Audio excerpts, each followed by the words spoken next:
ঘড়ির কাঁটা ঠিক 10:30 চট্টগ্রামের সিআরবি এলাকায় মনোরম প্রাকৃতিক পরিবেশে দেখা যায় স্কুল কলেজের ইউনিফর্ম পরিহিত অসংখ্য শিক্ষার্থীকে। গাছের ছায়াতলে কেউ জোড়ায় জোড়ায় বসে গভীর আলাপ করছে, কেউ আবার দল বেঁধে পাথরের পাশে দাঁড়িয়ে আড্ডায় ব্যস্ত। দূর থেকে দেখলে মনে হতে পারে কোনো শিক্ষা প্রতিষ্ঠানের পিকনিক বা শিক্ষা সফর। বাস্তবে চিত্র সম্পূর্ণ অন্যরকম। তারা ক্লাস ফাঁকি দিয়ে বিনোদনেই মেতে উঠেছে।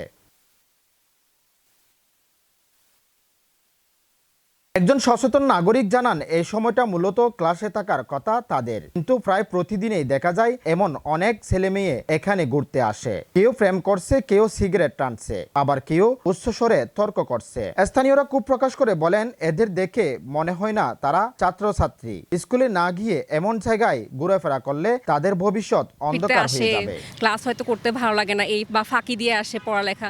আমার মনে হয় যদি স্কুলে কিছু ব্যবস্থা করা যায়, কিভাবে তাদেরকে রিফ্রেশমেন্ট বা বিভিন্ন খেলাধুলা বা সাংস্কৃতিক কাজে জড়িত করা যায়, তাহলে তাদের বাইরে সময় কাটানোর এই প্রবণতাটা কমে যাবে। তাদের স্কুলের পড়ালেখার প্রতি আরও বেশি আগ্রহ তৈরি হবে। তাদেরকে একটা সুযোগ করে দেওয়া যে তারা আরও ভালো করতে পারবে, বা তাদের আর বাইরের দিকে তাকাতে হবে। সিআরবি এলাকার নির্জন স্পটগুলো তরুণ তরুণীদের যেন এক প্রকার আড্ডা সেন্টারে পরিণত হয়েছে। কেউ গার্লফ্রেন্ড বা বয়ফ্রেন্ড নিয়ে আসে, আবার কেউ বন্ধুদের সঙ্গে সময় কাটাতে আসে। মোবাইল ফোনে ভিডিও ধারণ, টিকটক বানানো, সেলফি তোলা যেন তাদের নিত্যকর্ম।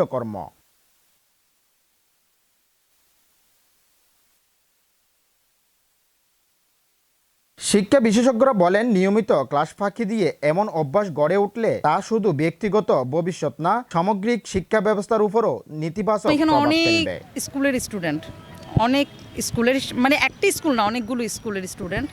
তো আমি তখন চিন্তা করলাম যে মা বাবার যে একটা ভালোবাসা, মানে বাবার যে বিশ্বাস, যে আমি আমার সন্তানকে স্কুলে পাঠিয়েছি, এবং এই বিশ্বাসে কিন্তু বাবা মা ঘরে বসে আছে, কিন্তু বাচ্চাদেরকে কিন্তু স্কুলে নামিয়েও দিয়ে আসছে। সেখান থেকে বাচ্চারা কি করছে, এখানে চলে আসছে। তাহলে আমি বলবো যে, আর এখানে যে বাচ্চাগুলো আসছে ওরা কিন্তু কেউ ছোট না, সবগুলো বড়। তাহলে তারা বাবা মামার বিশ্বাসটা নিয়ে খেলতেছে। তো এটা আমার খুব খারাপ লাগছে, কারণ আমারও মেয়ে আছে এরকম বড়। তো আমি সেই জায়গাটাতে চিন্তা করেছি যে আমার মেয়েকে ওখানে গিয়েও এসব করছে কিনা, দেখেন বিশ্বাসটা কোথায় চলে যাচ্ছে নষ্ট হয়ে। তো আমার মনে হয় এক্ষেত্রে বাবা মাদের করণীয়, যেহেতু বাবা মারা কিছুটা হলেও আজ করতে পারে যে আমার ছেলে মেয়েরা একটু ফ্রেন্ডদের পাল্লায় পড়ে, আমার মেয়ে অনেক ভালো, হয়তো ফ্রেন্ডরাও ভালো, কিন্তু দুজনে মিলে হয়তো দেখা যায় যে একটা কিছু করতেছে। তো এটা যখন বাবা মা বুঝতে পারে, অবশ্যই একটু গাইড, সপ্তাহখানিক বা 15-20 দিন যদি গাইড দেয়, তাহলে আমার মনে হয় যে ছেলেমেয়েরা অনেকটা ঠিক হয়ে যায়। সচেতন মহলের দাবি, প্রতিদিন ক্লাস ফাঁকি দিয়ে ঘোরাঘুরি করলে শিক্ষা ব্যবস্থা ধ্বংসের দিকে যাবে। শিক্ষার্থীদের সচেতন করা অত্যন্ত জরুরি। পাশাপাশি শিক্ষা প্রতিষ্ঠানগুলোর নজরদারি বৃদ্ধি করা এবং অভিভাবকদেরও সন্তানদের প্রতি কঠোর খেয়াল রাখা প্রয়োজন বলেও মনে করেন তারা। বা স্কুল আওয়ার কথা বলি, স্কুল আওয়ার, কলেজ আওয়ার, আমরা প্রায় এখানে স্কুল স্টুডেন্ট, কলেজ স্টুডেন্ট প্রায় দেখি ওনারা ক্লাস করে না বা ক্লাস থাকতে চায় না। কেন করে না সেটা আমরা হয়তো জানি না, কিন্তু আমরা সচরাচর দেখি এরা কেন বসে আড্ডা দেয়। কেউ মেয়ে নিয়ে আসে, কেউ আদার্স, মানে অনেক রকমের ফ্রেন্ড নিয়ে আসে তারা তাদের মতো করে এখানে আড্ডা দেয়। কিন্তু এটা আসলে শিক্ষা ব্যবস্থার জন্য খুবই খারাপ।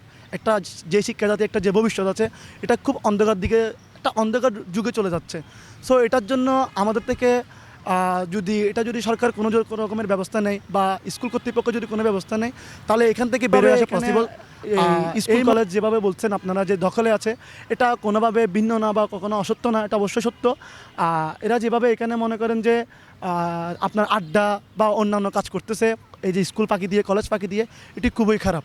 স্থানীয়দের অভিমত, সুন্দর পরিবেশ ও মুক্ত বাতাস সবসময় সবার জন্য উন্মুক্ত। তবে শিক্ষার্থীরা যাতে সঠিক সময়ে ক্লাসে থাকে এবং নিরাপত্তাহীনতায় না পড়ে, সেজন্য একযোগে এগিয়ে আসার আহ্বান জানিয়েছেন তারা।